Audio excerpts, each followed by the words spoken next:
The next part of the brain that we are going to study is the cerebellum. It is the second largest part of the brain. It is present in the hindbrain, so we are going to get briefly introduced to the cerebellum and a few of the functions that it performs that we are going to see in this lesson. Now, first of all, as I told you that it is the second largest part of the brain. First one is cerebrum, the second one is cerebellum. Like cerebrum, it also has two hemispheres. We know that there are two cerebral hemispheres, so the cerebellum also has two hemispheres. So, let us see what are the characteristic features of cerebellum which we have to remember by heart. First thing is that it is the second largest part of the brain. First being the cerebrum, second is cerebellum. So, you can associate it is quite easy to cram. Second thing you have to remember that it is known as little cerebrum. Alright, that could be because it is having a similar structure as of cerebrum. It is having two hemispheres as in the case of cerebrum. We know that cerebrum had two hemispheres. Here also we find two hemispheres, cerebral hemispheres. Then there is another thing that this cerebrum has a conscious control and the cerebellum has the unconscious control, which is responsible for maintaining the body postures and body movements, that you have to remember.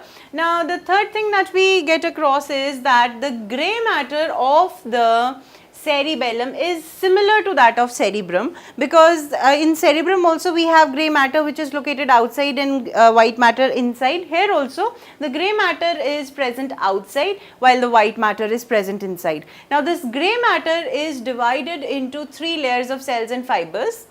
Now these three layers, what is the characteristic composition of this that we need not to get into in detail. What we have to remember is that there are characteristic cells known as Purkinje cells.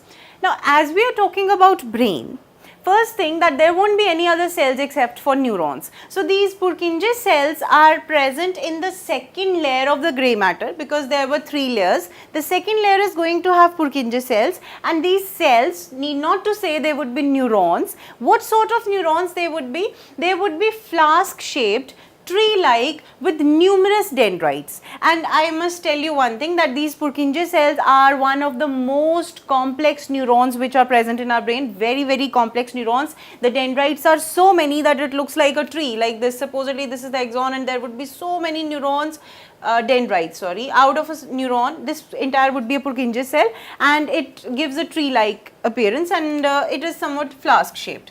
So as I have mentioned, you can picturize what Purkinje cells would look like. Also we do mention about Purkinje cells when we study about nervous system, neurons, that these are the most complex neuron, and where they are found in cerebellum. Now in the cerebellum, apart from the functions which are quite important, there are cerebral peduncles which are present, and these are nothing but they are connections between different parts of the brain and the cerebrum itself, cerebellum itself, not cerebrum. Now what are cerebral peduncles? They are the three paired bundles. Now as there were three layers of the grey matter, here also the peduncles are three in number. First thing you have to remember that they are three in number, and they are made up of myelinated nerve fibers. Now try to recall your knowledge from the nervous tissue, what is myelinated and what is non-myelinated, what would be this myelinated making grey matter or white matter. So these peduncles are formed of myelinated nerve fibers which act for the communication pathways between cerebellum and other parts of CNS. So basically these peduncles, as I told you, that they would be some sort of connection between different parts of the brain. So what each cerebral peduncle would be named as, and what would be the connection that it would be forming? There would be three cerebral peduncles: superior, middle and inferior. You can make it out like supposedly this is the human brain. Over here we are having the cerebellum that is wedged into the thalamus and the brainstem. Basically the cerebellum is wedged into that brainstem thing. It makes its place over there. It looks something like this. This is what cerebellum looks like supposedly this is the brainstem. It is also known as arbor vitae. The name is used, that it is tree-like structure. Okay. We'll come to that when we see the diagrammatic representation, but for now you have to remember that the superior cerebral peduncle is responsible for connecting the cerebellum, that is part of hind brain, to the midbrain, that would be brainstem of course. So this superior one that is present, now supposedly I am talking about, this is the anterior part of the brain, this is the posterior part of the brain, this would have forebrain over here, this would have spinal cord over here. So the peduncle which would be towards the forebrain, that would be superior cerebral peduncle, and it would of course connect the cerebellum with the part which is anterior, and that part would be midbrain. Now the second one is middle cerebral peduncle. It is responsible for communication with pons. Now this cerebellum has to get connected with pons varolii as well as the medulla oblongata.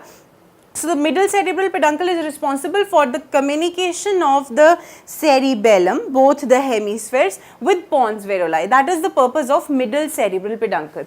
Now comes the inferior cerebral peduncle, that goes most posterior. Now to the most posterior side, we have medulla oblongata and spinal cord. As we have seen over here, this was the anterior part. That means supposedly you consider my brain. This is the anterior part, the lower side would be posterior part. So the anterior part had the midbrain, because this entire cerebellum is part of hindbrain. So the immediate anterior part would be midbrain. So that was connected by superior peduncle. Then comes the middle one that connects it to the sideways lying pons varolii, and the last one is inferior, which would be connecting the cerebellum with the most posterior part, that is medulla oblongata as well as the spinal cord. So this is the role of the peduncles which are present in the cerebellum. Yet again I used the wrong word.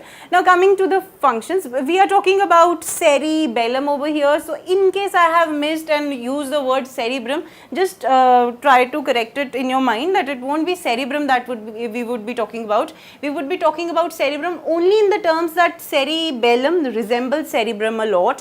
What are the functions of cerebellum?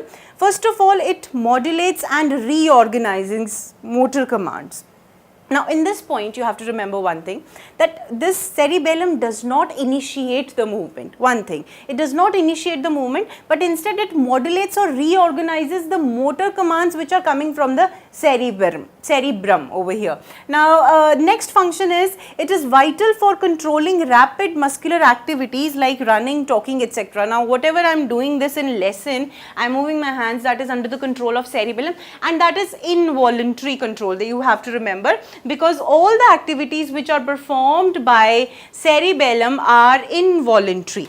Alright. Now the next thing that you have to remember is, in the functions of cerebellum itself, that the cerebellum has the involuntary control. The voluntary control, whichever has to be taken off, that is in the hands of cerebrum. So the cerebrum's voluntary control, I told you in the beginning as well, it is the voluntary control of cerebrum and the involuntary control of cerebellum, which is responsible for carrying out the activities, especially the motor commands, and the modulation and the regulation is to be taken care by cerebellum. So this is all about cerebellum that we talk about. Next we are going to deal with the small parts of the brain like thalamus and corpus striatum, that we are going to see in the next lesson.